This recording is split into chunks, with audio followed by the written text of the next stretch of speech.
Surah Al-Fatihah itu diantara namanya Asy-Syafiyah. Al-Fatihah itu banyak namanya, Ummul Kitab, Al-Kafi, gitu kan?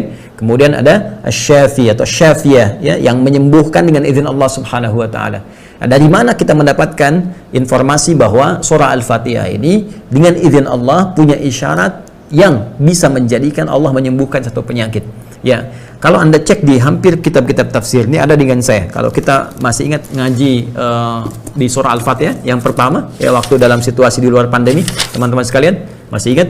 Ya, kita kan mulai dari Al-Fatihah kemudian ke Al-Baqarah dan seterusnya sampai sekarang masih di Al-Baqarah di ayat ke-16 kan kemarin. Nah, di surah Al-Fatihah, nah ini di halaman 19 ya, saya ambil contoh yang Ibnu Katsir ya, karena di berbagai kitab tafsir pun insya Allah akan ditemukan riwayat ini. Ini ada surah Al-Fatihah. Nanti Anda masuk ke dzikru ma warada fi fadlil Fatihah. Nah, ini standar. Dzikru ma warada fi fadlil Fatihah. Ya, bab yang menyebutkan tentang keutamaan surah Al-Fatihah. Nah, di antara keutamaan ini nanti ada hadis yang disampaikan Al-Imam Al-Bukhari. Dikutip oleh Ibnu Katsir rahimahullah di halaman ke-22. Nah, di kitab yang saya pegang ini yang kitab cetakan lama ya. Ini cetakan yang kita tunjukkan dulu. Tahunnya 2004 kalau tidak keliru. Betul, 2004. Ya, ini yang 2004. Nanti ada yang cetakan 2016 juga ada, ya. Nanti silahkan dicek lagi. Ya, ini ada di halaman ke-22. Ya, ini di sebelah kanan ya. Nah, di pertengahan nih. Haditsun akhar, hadis lain yang terkait dengan keutamaan surah Al-Fatihah ini, qala Al-Bukhari fi Fadailil Quran. Al-Imam Al-Bukhari pernah menyampaikan terkait dengan keutamaan Al-Quran. Apa di antaranya? Haddatsana Muhammad ibn al-Muthanna, ya, telah menyampaikan kepada kami Muhammad ibn al-Muthanna. Muhammad ibn al-Muthanna ini, teman-teman sekalian, itu di antara rawi yang terambil sanad informasinya, hadisnya oleh Al-Imam Al-Bukhari. Ini orang pertama yang diambil oleh Al-Imam Al-Bukhari sampai nanti sanadnya tersambung terus kepada Nabi sallallahu alaihi wasallam. Nah, Muhammad ibn al-Muthanna ini sepanjang pengetahuan saya itu banyak hadis-hadis yang dinukil Al-Imam Al-Bukhari dari beliau ini terkait dengan penyembuhan, pengobatan. Ya, karena itu nanti di Sahih Al-Bukhari, itu ada 97 kitab, 97 pembahasan. Jadi pembahasan topik gitu ya, dalam bahasa Arab dulu itu disebut dengan kitab. Nanti ada bab, ada fasal. Jadi kalau kitab itu bab umumnya. Ya, kalau kita di bahasa Indonesia menyebutnya bab, itu umumnya, topik umumnya. Di bawah kitab ada bab, di bawah bab nanti ada fasal, faslun. Ya, dalam konteks apa? Nah, Imam Al-Bukhari itu menuliskan kitab sahihnya, ya, Al-Jami' As-Sahih Al-Musnad Al-Mukhtasar min Umuri Rasulullah sallallahu alaihi wasallam wa sunani wa ayyamihi. Itu ada 97 pembahasan, 97 kitab. Nah, kitab ke-76 itu namanya Kitabut Tibbi, ya, kitab tentang kesehatan, medis, kedokteran, penyembuhan. Ya, at-tib itu bisa sekarang diartikan kedokteran, bisa juga terkait kesehatan, bisa terkait penyembuhan. Karena itu dokter disebut dalam bahasa Arab tabib. Ya, tabib bahasa Indonesia ya, tabib. Tabib itu bukan tukang obat ya. Itu dokter rasanya tabib. Ya, laki-laki, tabibah perempuan. Ya, at-tib itu kedokterannya. Ya, jadi penyembuhannya. Kekinian seringkali dikaitkan dengan misalnya kalau dari spiritual disebut herbal, kalau medis bisa disebut dengan obat ya, kalau dia sebetulnya terkait dengan uji klinisnya. Ya, dulu pun seperti itu. Maka kita kembalikan Kitabut Tib, ya, pembahasan tentang kesehatan.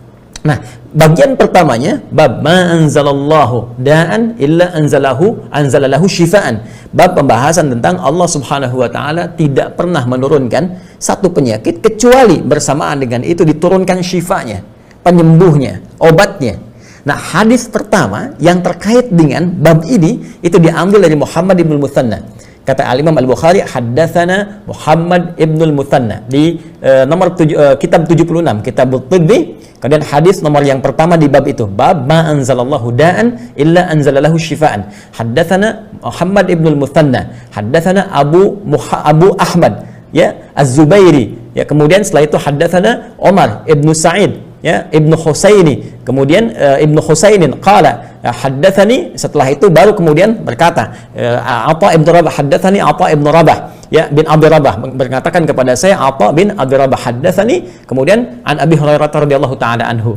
Jadi dari Muhammad ibn Muthanna, dari Abu Ahmad Az-Zubairi, dari Umar ibn Sa'id ibn Abi Husainin, setelah itu dari Atha ibn Abi Rabah, setelah itu dari Abu Hurairah radhiyallahu taala anhu, setelah itu dari Rasulullah sallallahu alaihi wasallam. Sanadnya disambungkan. Qala Rasulullah sallallahu alaihi wasallam, ma anzalallahu da'an illa anzala lahu syifaan. Ya, Rasulullah SAW bersabda, tidaklah Allah menurunkan, mengujikan satu penyakit kecuali menyertakan dengan itu penyembuhnya, obatnya.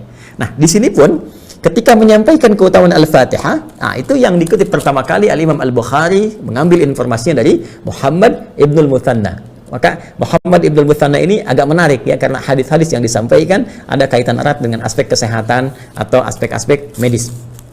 Haddatsana Wahab, haddatsana Hisham, haddatsana Muhammad ibn Sa'id an Abi Sa'id Al-Khudri qala. Hadis ini tersambung kepada Nabi sallallahu alaihi wasallam dari sahabat mulia Abu Sa'id Al-Khudri radhiyallahu taala anhu, kunna fi masirin lana fanazalna faja'at jariyatun faqalat. Ya, kami sedang di perjalanan, ya, sedang berkelompok dengan para sahabat di perjalanan. Ini kisahnya sangat masyhur sekali, sangat populer. Sahabat-sahabat Nabi kadang-kadang berjalan, melakukan misalnya ada ekspedisi, kadang berdagang, kadang berniaga ya, kadang jalan gitu. Beberapa sahabat, kemudian datanglah seorang dari kalangan pembantu dari satu suku ya. Faqalat, maka dia berkata, ya, inna sayyidal hayyi salimun, ya, sungguh kepala suku di tempat kami itu sedang salimun, sakit. Ini menggunakan tafaul bentuknya, salim, ya, maksudnya marid ini ya, dia sedang sakit, tapi disebutkan bentuk sehat sebagai tafaul, harapan bisa sembuh. Ya, konon ini ladhig, konon dia disengat ya oleh kalajengking pada saat itu. Wa inna nafarana ghiba fahal minkum raq, ya, dan sungguh ya ini di tempat kami gak ada yang bisa menyembuhkan. Ya, ini sudah parah kena racunnya. Apakah di antara Anda bisa yang melakukan ruqyah? Ya, ruqyah dalam hal ini bukan kemasukan jin ya. Karena ruqyah itu asalnya dari ruqyah itu asalnya mengangkat sesuatu ya dari satu tempat sehingga diangkat terpisah dari sumber aslinya. Jadi ada sesuatu benda asing masuk ke satu tempat, kita ingin angkat itu keluar. Nah, itu disebut ruqyah, raqin itu orangnya. Ya, jadi kita keluarkan sehingga tidak ada di tempatnya. Ya, seperti misalnya ya ada racun masuk ke tubuh kita, itu bukan asal dari tubuh kita, kita keluarkan. Nah, itu ruqyah. Maka diambil maknanya kemudian ada orang kemasukan jin, di ruqyah, dikeluarkan misalnya ya supaya keluar jinnya yang tidak bersumber dari tubuhnya atau hal-hal yang kotor yang tidak baik yang memengaruhi keadaan dirinya. Nanti kita bahas terpisah itu ya. Nah, sekarang terkait dengan racun tadi, faqama ma'aha rajulun, ya, maka dia bangkit satu di antara kami, ya, faqama ma'aha rajulun, maka ikut ya satu di antara kami ikut dengan dia, ya, kemudian dia melakukan ruqyah, ya, biruqyatin, dan melakukan ruqyah, faraqahu fabara'a, ya, maka dengan izin Allah ketika dia ruqyah itu sembuhlah ya. Masya Allah. Jadi satu di antara kalangan sahabat tadi, ketika ditanya dia berdiri, ya, kemudian dia ikut dengan perempuan yang budak tadi, yang asisten rumah tangga tadi, yang perempuan dari suku tadi. Kemudian ketika diikuti, disampaikan kepada kepala sukunya, faraqahu, maka dia diruqyah, ya, orang itu meruqyahnya, fabara'a, maka ia sembuh dengan izin Allah Subhanahu wa taala. Fa'amara lahu bi 30 syatan, ya, wa saqana labanan. Maka Masya Allah dijamulah kelompok sahabat itu, termasuk orang tadi yang meruqyah, diberikan kemudian 30 ekor kambing sebagai hadiah. Kemudian diberikan juga minuman susu. Falamma raja'a qulna, maka ketika ia pulang balik lagi, ya, jadi diberikan hadiah si orang yang meruqyah tadi 30 kambing, dikasih minuman susu, terus kembali ke rombongan sahabat tadi. Ketika kembali, Masya Allah, ini bawa kambing banyak, kambing 30 gitu kan, dan sebagainya. Maka qulna lahu, kami bertanya kepadanya, mengklarifikasi, ya, akunta tuhsinu ruqyatan aw kunta taraqqi, kamu ini cuman coba-coba ngeruqyah aja atau memang kamu ini ahli ruqyah? Jadi ketika dia balik bawa kambing banyak kan, dan berhasil sembuh dengan izin Allah ketua suku tadi, kemudian beberapa sahabat mengkonfirmasi, kamu ini memang ahli ruqyah atau memang coba-coba ruqyah saja gitu kan, coba cari peruntungan. Qala, maka ia menjawab, la ma raqaitu illa bi ummil kitab. La, ya, dia berkata, tidak, aku sebetulnya nggak pandai-pandai lah tentang ruqyah ini, kecuali aku cuma bacakan saja Al-Fatihah, Ummul Kitab. Ya, illa ma raqaitu illa bi Ummul Kitab. Qulna la tuhadditsu syai'an hatta na'ti wa nas'alu Rasulullah sallallahu alaihi wasallam.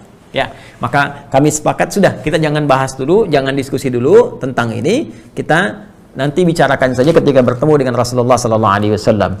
Kemudian falamma qadimnal Madinata, ketika kami sampai ke Madinah, dzakarnahu lin Nabi sallallahu alaihi wasallam, kami sebutkan kisah ini kepada Nabi sallallahu alaihi wasallam, faqala, maka beliau kemudian berkata, bersabda merespon, wa ma kana yudrihi annaha ruqyatun, ya, aqsimu wadribu li bisahmin. Masyaallah. Kata Nabi, tahu dari mana dia kalau Al-Fatihah itu bisa digunakan sebagai ruqyah, menyembuhkan dengan izin Allah Subhanahu wa taala. Ayo tahadduts binikmat, syukuri, ya syukuri ini pemberian dari Allah melalui orang tadi. Ayo silahkan ya nikmati ini semua, dan saya pun ingin cicipi bagiannya sama-sama. Jadi ini respon Nabi untuk membenarkan apa yang disampaikan tadi, bahwa surah Al-Fatihah itu bisa kita niatkan kepada Allah sebagai wasilah untuk mendapatkan kesembuhan.